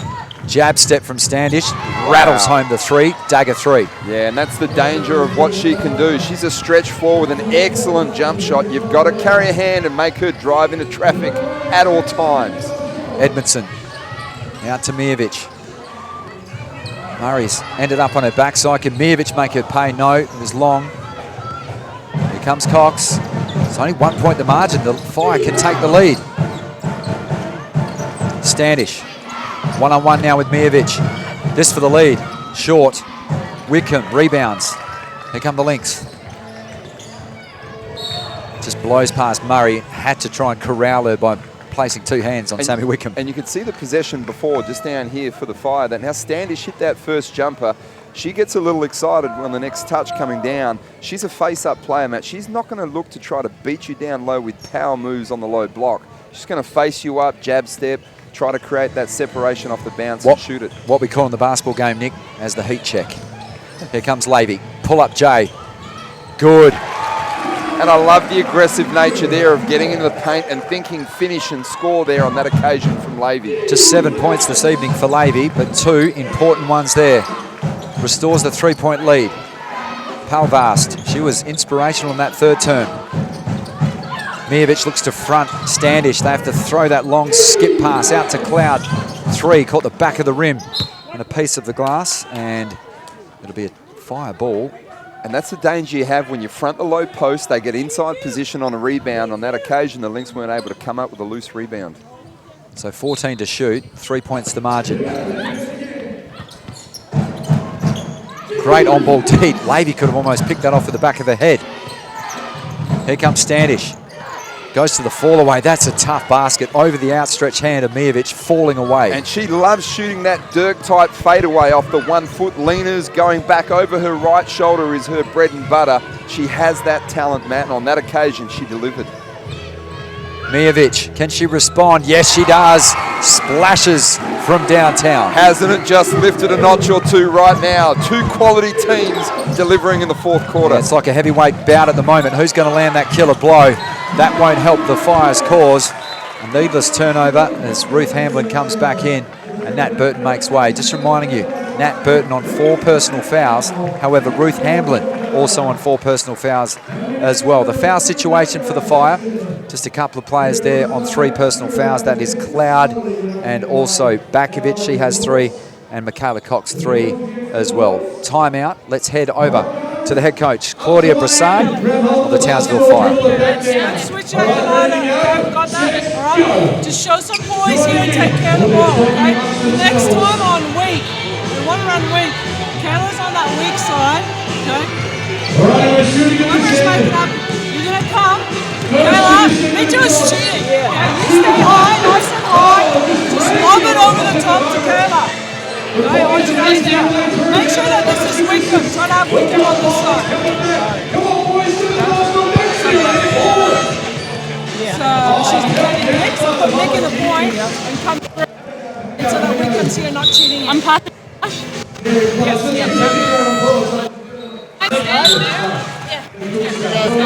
Right, we need boards here. We need boards. And then we got to get out to those shooters, all right? Find Mitchell.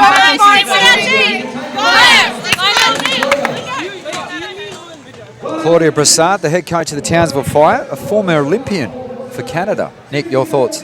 Well, just emphasising the fact that you know that there's one of the strengths of the Perth Lynx is their perimeter game. Covering and closing out on the shooters is a key area right now that the Fire need to concentrate on.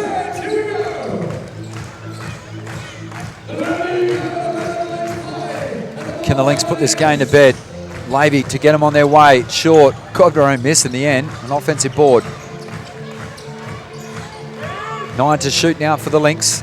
Edmondson looks to dribble penetrate. Dumps it inside to Hamblin. Finish is good. Tip your cap there to Tessa Levy, not giving up on her missed shot firstly, and the dribble penetration of Tony Edmondson. Well, that's created off the back of the shooters on the perimeter. Mijovic just connected previously before that timeout. You know what Whitcomb can do, and then you've got the penetration of Levy and Edmondson creating opportunities, and off that occasion, off the bounce, she was able to find Hamblin down low. Lackovic had a pretty good look from 3. That would have cut the lead in half. The Lynx have not led by 7 or more throughout the entirety of this game. 12 to shoot. Whitcomb. One-on-one with Cloud. No look, skip pass to Levy, to Edmondson for their biggest lead of the ball game. Another rebound to Lackovic. Risky pass to half court. We approach 5.5 minutes remaining. Standish at the elbow, will pull the trigger, and short. Nice smile from Miovic. She almost fumbled that over the baseline under no pressure. Nat Burton ready to check in for the Lynx. Oh, Whitcomb, that's rare. She bounced it off the back of her leg and out of court. In the tennis game, an unforced error. Ruth Hamblin checks out, Burton returns. Lots of analogies from different sports here tonight. The one I love is, we talked about boxing, and I tell you what, it's almost like a boxing bout. 2 heavyweight champions. It's all about in boxing, you've got to make sure that you win the exchange. Somebody throws 2 punches, you've got to throw a 3-punch combo. This is what we're seeing down the stretch here in the 4th quarter. Towns will come out, throw a counter punch. How do Perth Lynx respond? Yeah, well, the Lynx ahead on points, Nick. 6 of those as we head into the team huddle. Make sure we get to Murray. All right? Yep. We got 2 guards up. We got the 3rd guard here. Come on. We got the 3rd guard here. We're in a zone. You're down the back. All right? I want a heap of pressure here. I don't want you to release off quick. Okay? I want you to... Huh? You're in zone. So you're going to be on one side, Matt there, and you're there. But you're up here. We'll shrink down later. That's all. Ready to get the wings. Hey? Yep. So you see a pass, you can run to get it. And you 2 can cover for each other for a split second. We got it. And we stay busy in the zone. Whoever is, go and get the rebound. Go and get the rebound. We got it? Yep. Ready?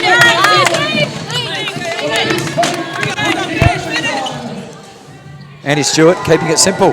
Keeping it simple, but also changing up the defense and keeping the Fire guessing in what coverage they're going to expect to see down this end of the floor. You're going to see the guards advance as if they're in a man coverage, but you'll see them fall back into this zone. And the activity and the energy that Edmondson, Whitcomb and Levy have to be disruptive right here and to be aggressive out of it is the strength of what they're going to be able to create for themselves. How will the Fire respond? Palvast to Garvin at the foul line. 10 to shoot now. Murray, little one-hand leaner was long. Well done there from Standish. The putback off the offensive rebound keeps them within an arm's length. 4 points now the margin. Every possession so critical. Making sure they stay connected to Standish, Lackovic and Garvin are critical for the Lynx. Oh, Miovic, contested 3, a little rash perhaps. Here comes Cloud speedily into the front court. 4.5 to play. Palvast wide open from downtown. The margin cut to 1. That's the danger of showing a zone, a breakdown in communication in finding the perimeter players. On that occasion, the Fire connecting. So Miovic with a miss, and the Fire respond. 1 possession ball game. Lovely pass inside to Burton, to Levy. Miovic, can she make amends? It looked left out of the hand. As soon as it left her fingertips and out of court off Tony Edmondson. So the Fire, after being down 6 just a minute ago, Nick Lackovic can take the lead. And this is without Lackovic on the floor right now. So these are so valuable, these points and these possessions. Giving her a quick breather, you'll probably see a check-in within the next minute or so. We'll keep our eye on that. Murray. Driving left past Edmondson. Oh, and the baseline official, Peter Horton, calls the foul. Wow. I thought it was there. She got a fair piece of her arm. She'll go to the line, give the visitors a chance for 2. Let's have a closer look from the baseline. Up she goes and got a piece of the arm. And, you know, that's a good coverage for 99% of that by Edmondson. Making the player like Mia Murray put it on the floor. She's an excellent shooter, a 3-point shooter. Very, very quick in her release and her efficiency and being able to get it off. Making her put it on the deck and finish is what the Lynx want to do defensively. 73% on the season, goes 1 of 2 and does not give the lead back to the visitors, rather ties the ball game. And the personal foul called on Standish, only her first. So no real foul trouble for her. Correction, that's her 2nd personal foul. Just reminding you, Ruth Hamblin has 4 personal fouls for the Perth Lynx. She is currently on the floor. Butler. Drives into the heart of the paint. Lavey, lock and load on a three, was fouled. She'll go to the line and will get a rare 3 attempts from the foul line, and what a time to do it. A breakdown here, a late closeout. They helped off the penetration, the penetrating pitch. Just connected and followed through on that release from Tessa Lavey. Never jump at a three-point shooter, Nick. Is that the rule? Always stay on the floor. I don't know how many coaches actually coach perimeter players to be able to go out and contest shooters and leave their feet. It generally results in either the offensive player following the shot and getting a rebound, or a foul on this occasion and getting 3 charity points from the foul line. And gets the roll on the second. Can she emulate her childhood idol and go 3 of 3 on this attempt? She does. The Larry Bird knocks down all 3. 63% on the season. That's a great effort from her. And more importantly, gives the home team life. They're in front by 3. Lackovic back onto the floor, ready to lock horns with Hamblin. Cloud, can she get something going? They switch on the screen. Now it's in the hands of Lackovic with a mismatch. They skip it over. Palvast has to put it on the floor. The Canadian hammer from the weak side spikes the ball. And the turnover now for the Lynx. Lavey, this would be an absolute dagger. Oh, it was short. Hamblin, the offensive board, and the foul on Cloud coming from the weak side, getting a piece of the big Canadian's arm. Two consecutive big possessions there for the Lynx and for Hamblin. On the defense end of the floor, the ability to be able to contest without fouling and block that shot, and then creating an opportunity by attacking the offensive glass. Nick, a key part of this game, Nick-nack almost, is the 4 team fouls now for the visitors. Only 1 team foul for the Lynx. That could play a part. Whitcomb for 3, knocks it down. Literally, she's on the floor as gets up rather gingerly. She has come to play in this second half.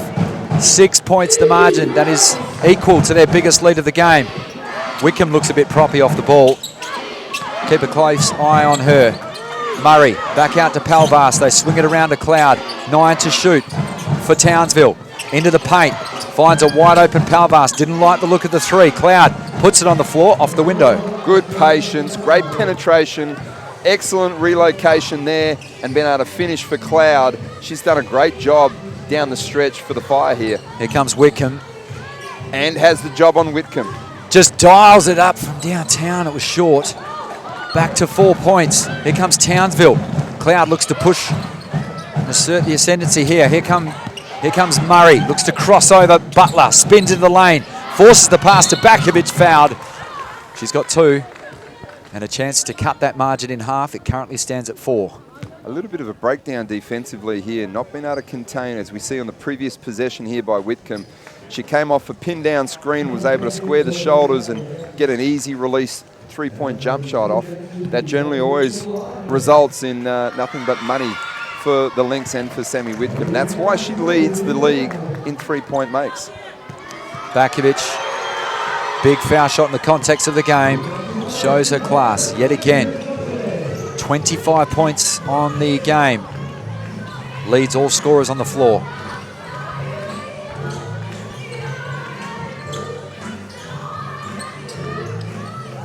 How does this narrative of this round 9 fixture finish? Lovely pass inside. Oh, it was dropped by Hamblin. The scrap on the floor. We've seen this a few times. And a jump ball possession arrow, rather fortuitously, resides with the red, black and white team. But great second and third effort there by Hamblin. Be able to throw her body at the floor and come up with that loose ball. A critical part right now because the possession arrow goes with the Lynx. So they get a 14-second reset here on being able to get a shot off. Well, do they, Nick? Because the clock currently stands at 2 seconds. Well, they haven't reset it. All right, so only 2 to shoot. It will need to be a lock and load very quickly. Into Hamblin. An air ball, didn't get it off. Good defensive possession for the visiting Townsville Fire. 1.5 minutes to play, thereabouts, and only 2 points the margin. The Fire look to tie it on this possession or take the lead with the 3.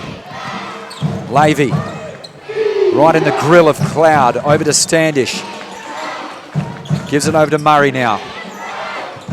The watchful eye of Whitcomb, out to Palvast, to Cloud. 7 to shoot now 5 to shoot as Cloud gets to the foul line, drops it down to Lackovic, step through, spilled off the rim. Ruth Hamblin, one of the most important rebounds of the contest. The clock ticks down to the final minute. Some tired bodies for both teams. Here comes Wickham. Guarded by Standish. 3 to shoot, 2 to shoot. Forces it into Hamlin. Can she get it off? She does!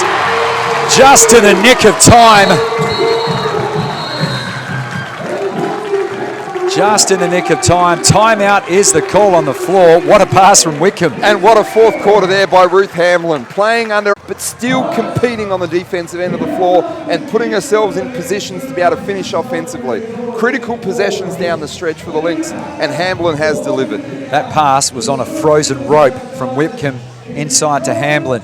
Let's head on in to the team huddle now of the Townsville Fire. They currently trail by 4, just under 50 seconds remain.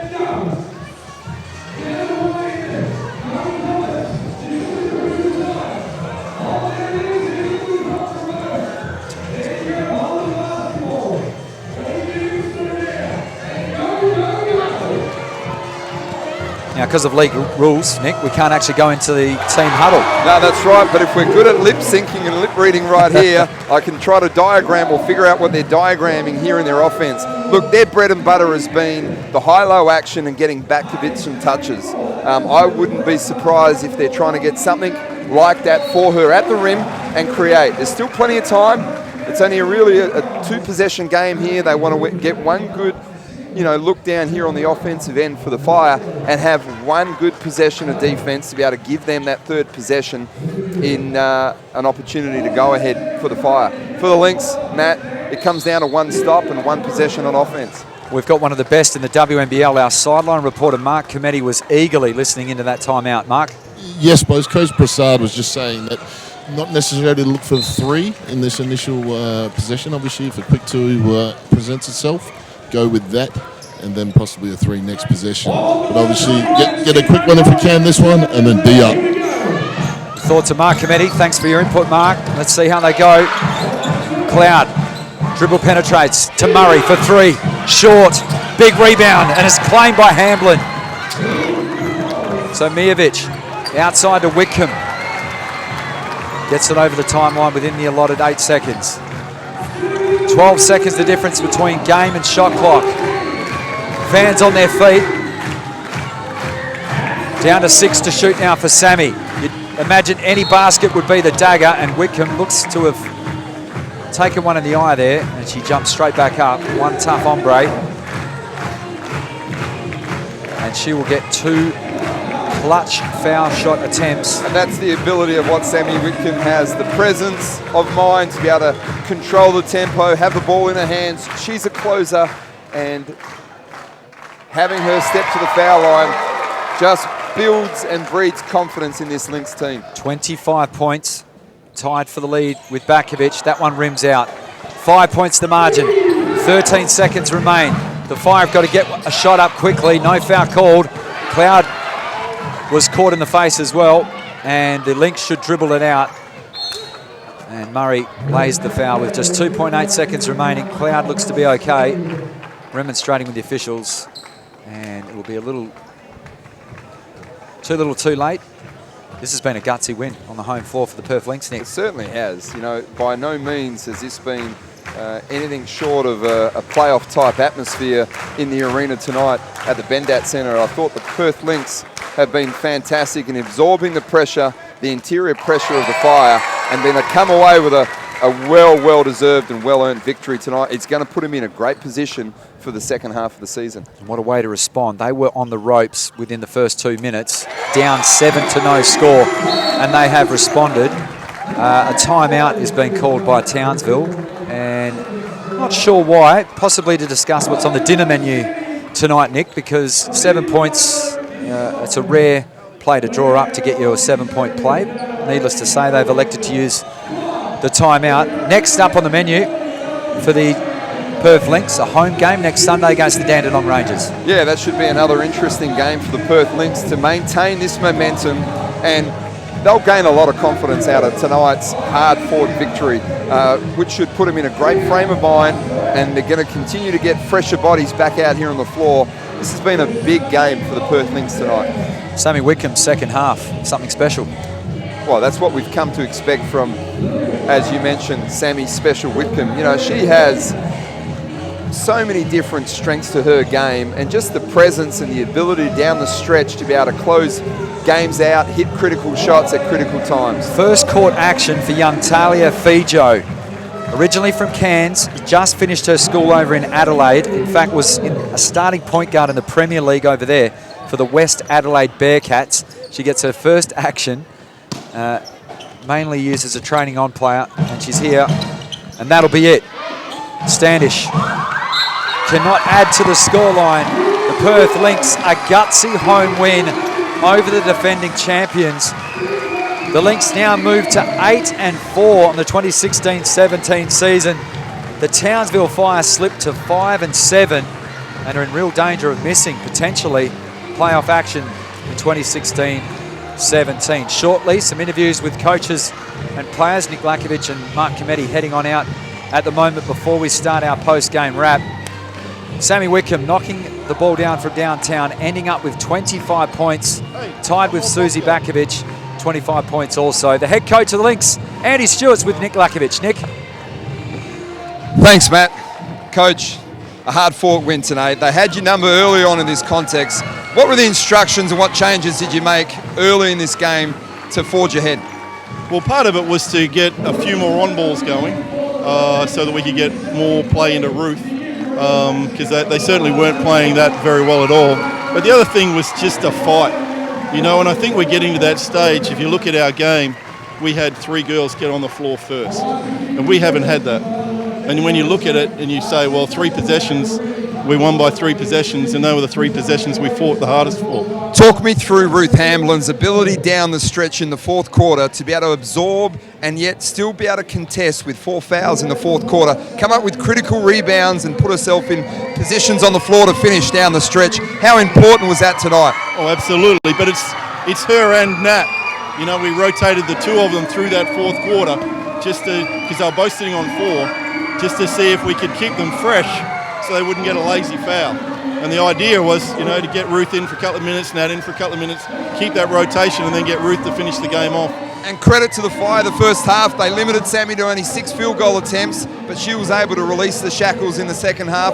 Was that talked about, or was that just Sammy being Sammy? No, it wasn't talked about. Well, we just run our stuff, you know, and we hope that our girls are equipped enough to be able to score in those spots. And so you look at the shooting game of Carly Mijovic, you know, Tess Lavey came in with a couple of timely ones, and that's what we trust. Congratulations to you and to the team tonight on another home victory here, and we look forward to seeing you back here next week. Over to you, Mark. No. Can I stay with me for a sec? Yes, I'm here with Sammy Whitcomb, of course, in the post-game interview. Sammy tonight, obviously started off a bit slow, but then you guys got going. What were you really impressed with the girls tonight? Yeah, we just sort of stuck with our execution, offensively, defensively. They were trying to obviously disrupt us, and I thought we just did a really nice job of staying with it. A lot of times we can sort of get out of our stuff and go one-on-one, and I thought we did a really good job of sticking together. Yeah. You sort of found your range, especially in that last quarter. What sort of opened up for you? Was there anything different, or you just started looking for your shot a little bit more? Yeah, I think I started looking a little bit more. I think, you know, it freed up a little bit. As the game wears on, you get, you know, defenses make mistakes. You get half second of space that I was finding I was getting in that second half that I wasn't getting in the first. Yep. Okay. And now, it's being the first time they've been here since obviously they beat you guys for the title, is there any extra motivation going into a game like this? I think right now, I mean, obviously there's motivation the whole year for us in that we want to get back to the grand final. I think anytime you play a team that, you know, knocks you off, there's always that extra bit. But right now, I think we're doing a really good job of focusing on this season, focusing on, you know, game by game and our goals for this year. Yeah. And are you happy that you could manage to get 2 wins over that team this week? Yeah, it's huge. They are a fantastic team despite their record right now, and this was a huge get for us for sure. Awesome. Well, go enjoy it. Congratulations again. We'll see you next time. Thanks, Sammy. Back to you guys. Thanks to Mark Cometti and his valuable insights throughout the coverage this evening on Lynx TV. Nick Lackovic through the call. sensational effort from the Perth Lynx. They trailed early in the game, 7-0 on their home floor, having to fight tooth and nail, and it was the Sammy Whitcomb turn in the third quarter, and then throw over to the Canadian Hammer and Ruth Hamlin. She was superb in the closing fourth term. Matt, great choice of words, and you heard Coach Stewart emphasise the fact that he was very, very pleased with the fight that the Lynx showed through the course of this game against a very, very high standard, high quality team. And if we talk about some of the individuals that you've just mentioned, Sammy Whitcomb, 7 from 11 from the land of plenty in today's game. Whilst they did a great job in the first half in containing her, she has that unique talent to be able to find spaces and areas of the floor to be able to work herself into the game, and she did that today when the team needed it. Then Ruth Hamlin down the stretch. I thought she was terrific tonight. She created some space down low. She absorbed the contact of Batkovic. She rebounded really well, finished at times. The only concern for her will be early in the game where she finished with 6 turnovers. She cleans that element of the game up. She's another strong arsenal to this already very strong Lynx team. Carly Miovic, another high-impact game from her, 20 points this evening, ably supporting Whitcomb, who finished with 24. Susie Batkovic, 25 points. Standish did all she could, but not enough contributors offensively for the visiting Fire. Yeah, absolutely. We talked about it at the start of the game, the front court of Standish and Batkovic up against Hamlin and Miovic. And Miovic once again stood up. She's adding different elements to her game, not just the catch and shoot three, but now learning how to put it on the floor and exploit, being more aggressive with the bounce and getting herself to the foul line. I thought she did a great job through the course of this game, staying aggressive the whole time and forcing the front court of the Fire to have to defend her and Hamlin was a big key for them winning tonight. We know, Nick, that the Perth Lynx set the bar as far as pushing the tempo, playing a high-pace game. They did a phenomenal job tonight of turning the turnovers from the visiting Fire into 27 points off turnovers, an amazing stat. And that's one of the strengths that they have in their game. Their element of what they bring to this league is that constant disruptive pressure, and it's created from the backcourt mainly to start with of Lavey, Whitcomb and Edmondson, and they're a lead in the competition at doing that. In the same token, Matt, they won't be pleased because they did lose the turnover battle. Yeah, they had 21 turnovers themselves tonight. A few careless errors down the stretch or early in the game as well, something they'll look to clean up as the season goes on. Next up on the menu for the Perth Lynx, a home clash next Sunday against the Dandenong Rangers. It doesn't get any easier. It's an even competition throughout the WNBL. We thank Mark Cometti for his input tonight, to Nick Lackovic for providing his valuable insights, and this is Matt Cecins signing off for Lynx TV. We look forward to your company on Sunday with the Lynx take on the Rangers.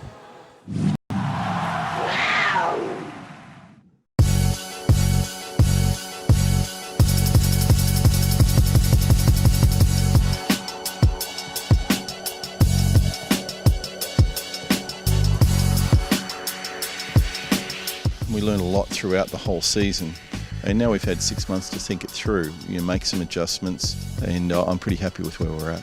We want to win the championship, and we believe we've put a squad together that give us the best move in that direction. Everyone puts in 100% every session. Like, we want to get better and we want to come out that first game and shock the league.